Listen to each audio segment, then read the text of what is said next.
Everyone, welcome to commerce lectures. I am Neha. आज करेंगे हम class 12 Indian economic development and आज का हमारा टॉपिक है मेरिट्स ऑफ एलपीजी पॉलिसीज़, यानी इनके क्या हमें फ़ायदे मिले थे। एंड गाइस, ये नोट्स चाहिए तो डिस्क्रिप्शन में लिंक है, यहाँ से आप नोट्स डाउनलोड कर सकते हैं। तो देखो, सबसे पहला हमें फ़ायदा क्या मिला था, हमारी जीडीपी काफ़ी बढ़ गई थी। Post LPG policies the level of economic activities have increased. LPG आने के बाद क्या हुआ, हमारी इकोनॉमिक एक्टिविटीज़ काफ़ी बढ़ गई। ठीक है, यानी इकोनॉमिक एक्टिविटीज़ का बढ़ने का क्या मतलब है, ऐसा काम, ऐसी एक्टिविटीज़ बढ़ना जिसके ज़रिए हम पैसा कमा सकते हैं। तो ये सभी एक्टिविटीज़ बढ़ गई। क्यों? इसका रीज़न क्या था? Because liberalisation leads to increase in number of industries. क्योंकि लिबरलाइजेशन की वजह से इंडस्ट्रीज़ बहुत बढ़ गई थी।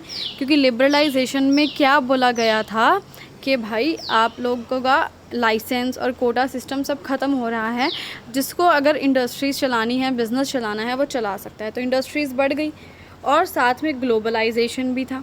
ग्लोबलाइजेशन में क्या बोला गया कि अगर किसी को भी ट्रेड करना है, बाहर के किसी देश के साथ सामान ख़रीदना है और बेचना है, आप कर सकते हैं, कोई दिक्कत परेशानी नहीं है।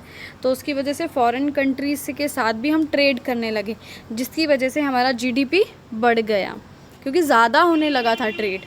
सेकेंड पॉइंट है स्टिमुलेंट टू इंडस्ट्रियल प्रोडक्शन। हमारा इंडस्ट्रियल प्रोडक्शन भी काफ़ी बढ़ने लगा। अब एलपीजी पॉलिसीज़ आई तो मैंने क्या बताया था, एलपीजी के बाद हमारी इंडस्ट्रीज़ काफ़ी बढ़ गई थी और साथ में इंडस्ट्री जो है अपने प्रोडक्ट्स को ग्लोबली यानी बाहर के देशों में, बाहर की कंट्रीज़ में भी जो है बेच सकती थी, और जिसकी वजह से इंडस्ट्रियल प्रोडक्शन बढ़ गया। क्यों बढ़ा? क्योंकि अब हम ज़्यादा सामान बेच सकते थे, अब हमारे पास ज़्यादा मार्केट और ज़्यादा कस्टमर से बाहर के देश के लोग भी थे हमारे कस्टमर्स। ठीक है, इसलिए प्रोडक्शन बढ़ाया। IT industries in India have reach the global level because of LPG reforms. और जो आईटी इंडस्ट्रीज़ हैं वो भी जो है इंडिया में काफ़ी पहुंच चुकी थी। ठीक है, एलपीजी की वजह से, क्योंकि अब बाहर से टेक्नोलॉजी हमारे देश में आ सकती थी। नेक्स्ट है अ चेक ऑन फिस्कल डेफिसिट, यानी फिस्कल डेफिसिट को रोका गया। उस वक्त एलपीजी की वजह से कम हो गया अपना फिस्कल डेफिसिट, बहुत ज़्यादा बढ़ रहा था पहले। देखो क्या लिखा है, fiscal deficit was increasing which was threat to the process of disinvestment. अब फिस्कल डेफिसिट जो है वो बहुत ज़्यादा बढ़ रहा था, बहुत ही ज़्यादा, जिसकी वजह से क्या हो रहा था, यहाँ पे ना इन्वेस्टमेंट आएगा। जो है हमारा जो इन्वेस्टमेंट नहीं हो पा रहा था, पैसा इकट्ठा नहीं हो पा रहा था, पैसा कहीं इन्वेस्ट नहीं कर पा रहे थे, क्योंकि फिस्कल डेफिसिट बढ़ रहा था। फिस्कल डेफिसिट बढ़ने का क्या मतलब है कि गवर्नमेंट का खर्चा बहुत ज़्यादा हो रहा था और अर्निंग इतनी नहीं हो रही थी। अगर 1991 से पहले की बात की जाए तो फिस्कल डेफिसिट था 8.5% of GDP.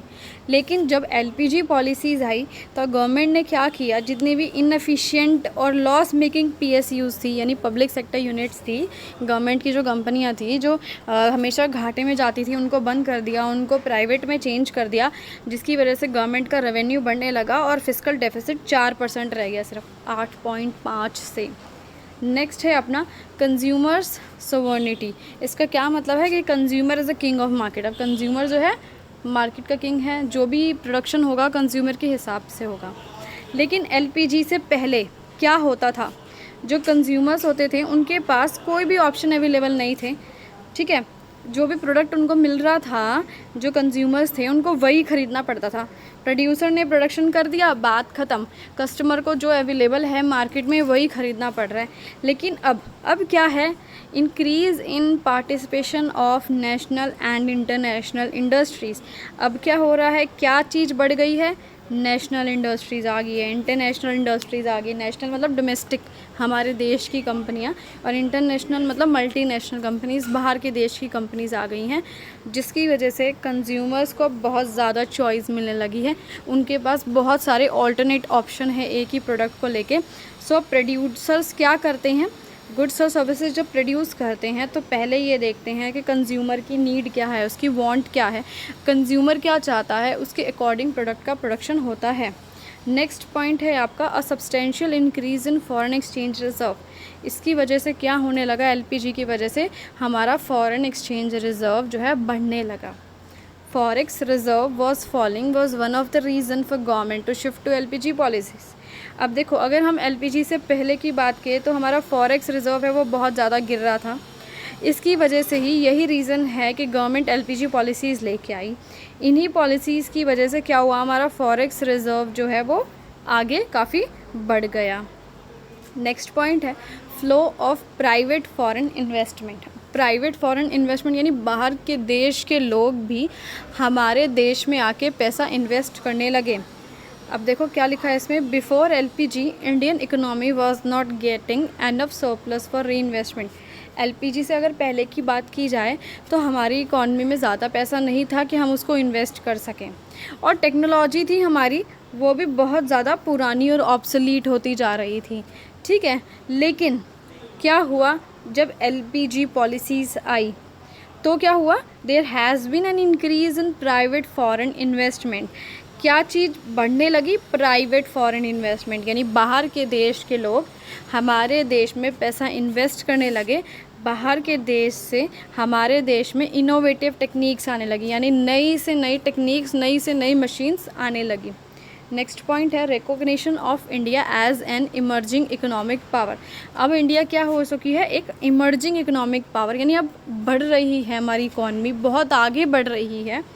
Because of LPG policies there is rise in overall level of economic activities. LPG की वजह से क्या हो रहा है, मैंने आपको बताया कि बढ़ रही है हमारी इकोनॉमिक एक्टिविटीज़। अभी हमने पढ़ा था इकोनॉमिक एक्टिविटीज़ बढ़ेगी तो क्या होगा, हमारा जीडीपी भी बढ़ेगा, बिल्कुल बढ़ेगा, क्योंकि ज़्यादा प्रोडक्शन होगा, है ना, ज़्यादा सेल होगा, ज़्यादा ट्रेड होगा तो जीडीपी बढ़ेगा।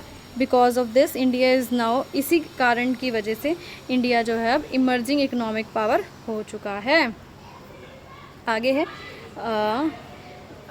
एक second, a shift from monopoly market to competitive market. पहले इंडिया में क्या था, मोनोपोली थी, लेकिन अब जो है कॉम्पिटिशन आ गया है। Before LPG policies there is monopoly of some public enterprise and some large private business houses. LPG से पहले क्या था, मोनोपोली थी। किसकी मोनोपोली थी, पब्लिक एंटरप्राइजेस की, और बड़े बड़े प्राइवेट बिजनेसेस की, बड़े बड़े लोगों की मोनोपोली थी। वो सारे लोग मिलके एक साथ काम करते थे और लोगों को एक्सप्लॉइट करते थे। लेकिन जब से एलपीजी आया, फ्रीडम दे दी गई हर एक बिज़नेस को कि भाई खुद स्टैब्लिश करो, खुद आगे मेहनत करो और आगे बढ़ो, ठीक है, कोई नहीं रोकेगा। जिसकी वजह से क्या हुआ, क्या चीज़ बढ़ने लगी, नेशनल और इंटरनेशनल बिज़नेस, यानी काफ़ी सारी इंडस्ट्रीज़ आने लगी। नेशनल यानी डोमेस्टिक इंडस्ट्रीज़, हमारे देश की कंपनियाँ, इंटरनेशनल यानी बाहर के देश की कंपनी यानी MNCs. It brings the shift from, और इसकी वजह से क्या हुआ, मोनोपोली ख़त्म हो गई और कॉम्पिटिटिव मार्केट बन गई, यानी कॉम्पिटिशन होने लगा अब इंडस्ट्रीज़ के बीच में। लास्ट है आपका चेक ऑन इन्फ्लेशन।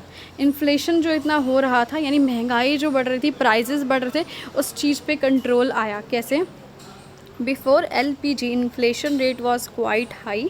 जब तक एलपीजी नहीं था इन्फ्लेशन बहुत ज़्यादा हाई था, बहुत बढ़ रहा था।